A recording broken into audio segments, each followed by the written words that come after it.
people know my background from yesterday's speech, that my real specialty is artificial intelligence and robotics and redefining what human beings will be in the future. And a lot of people find this scary. I don't want to be redefined. I don't like this idea, something that's beyond my control. The very sense of self is going to be altered. Well, you're actually under a lot of control systems, and you have been since birth. So I was talking a little bit about, well, mind control in particular, and something that I worked on, that I'm not proud of, but it's called the voice of God weapon. So there are 4 different techniques and technologies that can pipe voices into an individual's head. And once you can do that, you can control them using neuro-linguistic programming techniques. You're rewiring their thought processes and brains. And so this gets into what's called offensive information warfare. And they used it, I believe, in the Gulf War to tell the enemy at that time, lay down your guns, this is Allah. And it worked pretty well, because hearing voices which have no direction or sound, you have to assume that it's some spiritual entity. So it works pretty well. There's something called hyper game theory. How do you, they want to see if they can manipulate people to do things that are irrational, but also walk them to their death. And so you can call it a eugenics program even. And they need to sample all cultures, language throughout the world to define their probability matrices of which tricks, techniques, deception works. That's just what's happening. Now we have, which are magnetically activated nanoparticles and sensors. So how do you control the brain? Most people don't believe that. Oh, you can't control me. I have my own free will. There's no way you can get to my soul. Well, sorry, that's not true. So these nanoparticles are activated under certain magnetic frequency and will alter the brain patterns and pathways. Recently, my school came out, Harvard came out with what you see here on the right slide is the magnified view of a needle that's injected into the brain and puts the scaffolding over the brain, and then it's read that way at a much finer resolution. So let's talk about a little bit about deciphering the audio and visual cortex. So researchers at the University of California, Berkeley have invented a brain decoder device that's able to work out what you're thinking based on neural activity inside of the brain. Now they use mostly what's called functional MRIs. But you could use any of these technologies I talked about. If you're reading text in a newspaper or book, you hear a voice in your own head. Usually, most people are reading kind of aloud in their own head. Well, they can read that, decipher the words that you were thinking to yourself. So there's another one, University of LA, maybe Stanford University. They are decoding visual images. So they train the person under a functional MRI, that's the standard technique, to look at images, and then they record them, and then they ask the person to imagine the object. It can also just be imaginary. And the computer will decipher the brain code, and so you're looking at a hammer, you're looking at a saw, that's a house, that's a cat. So the technology in the civilian sector is coming along quite quickly. Somebody apparently from NASA leaked this as something they were working on. And telepathy, electronic two-way communications. Well, we have that now. And that's very scary if you've never experienced it. Making humanity think an alien invasion is about to occur at every major city. Well, we have holograms in the sky. I described that technology. And, they talk about other things that might make this come about. But all I am saying is beware. Yeah, can you elaborate on hyper game theory and so-called walking people to their death? Okay. Yeah, so hypergame theory came out of a professor at Dartmouth, obviously funded by the Air Force and DARPA, and etc., all the acronyms. And it came from a man that died recently, a brilliant man named John Nash, who there was a movie made about him called The Beautiful Mind, and he was a mathematician who won a Nobel Prize, and he created game theory, which is used in economics as well as war theory. Now, it relies on rational players, so you run these simulations. What will China do if we make this move? What is the game, the war game going on? Or you can use it in business, similar process. Hypergame theory is one level above of that abstraction, that you don't know what game they're going to play. So they use it in cyber warfare, mostly. And attackers, hackers, they'll use several different techniques. But the defenses, the administrator, and the virus protection, they don't know what game these hackers are using.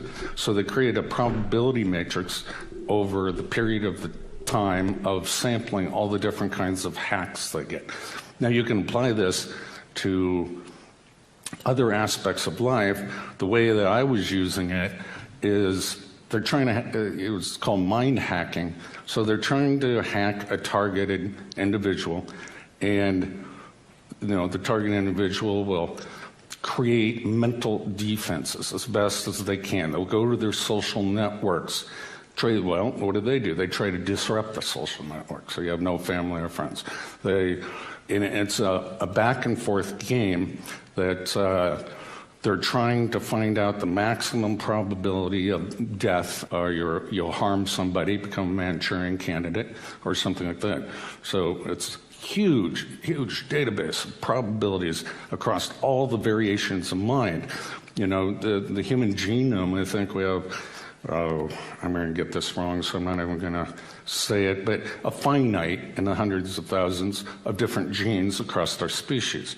And we mapped them out in the Human Gene Project. Well, now it's the Human Mind Project, the Global Brain Project.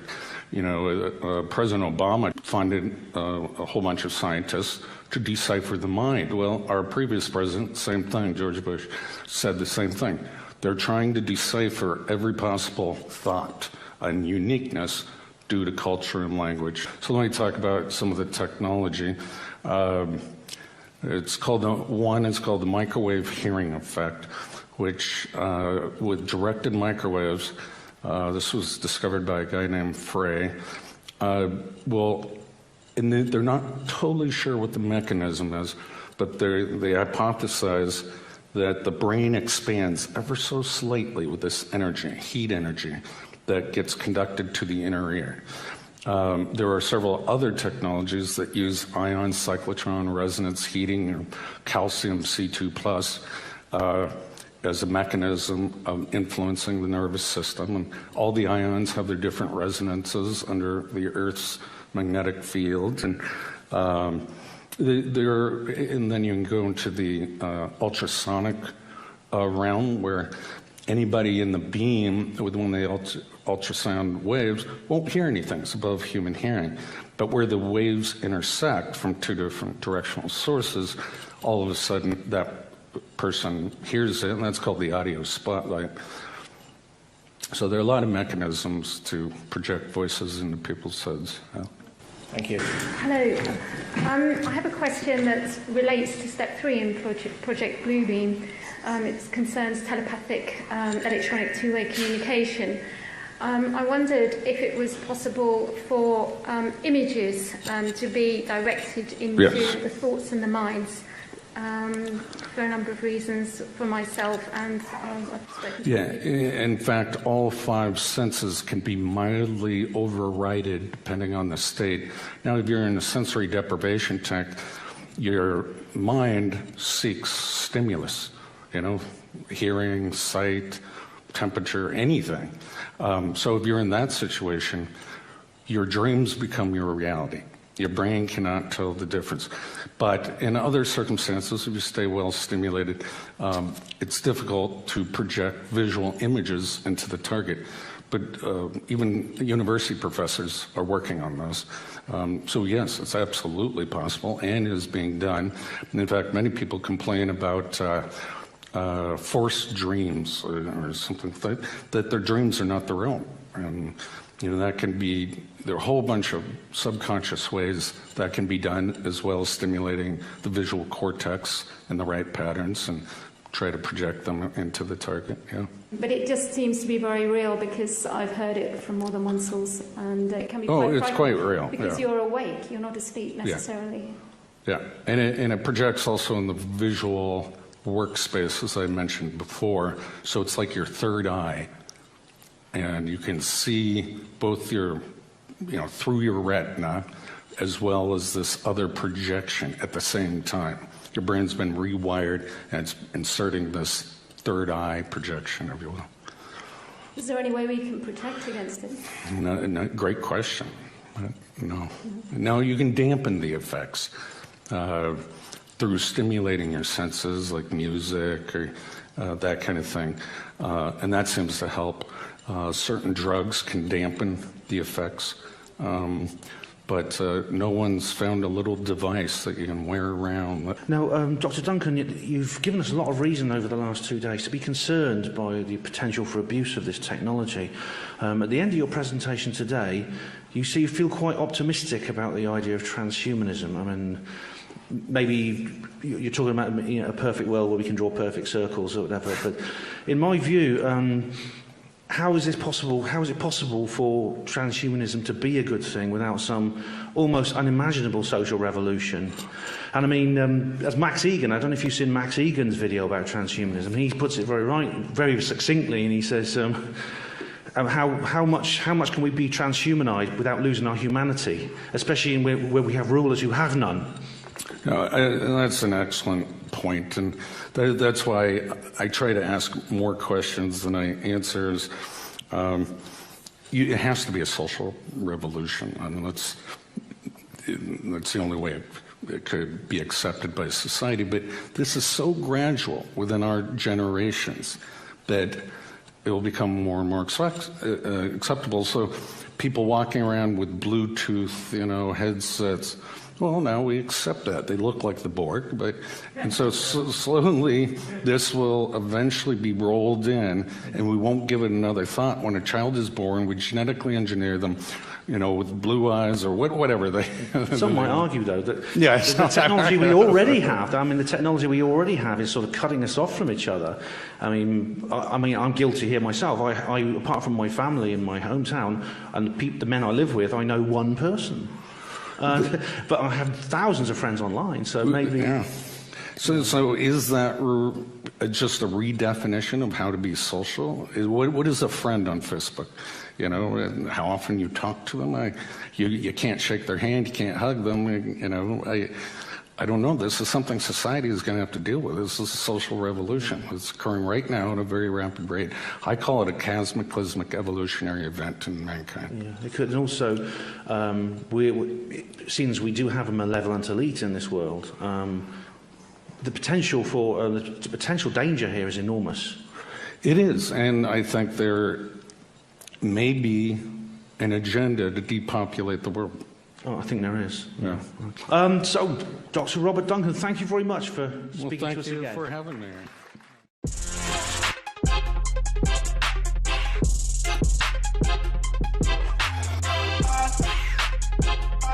Forget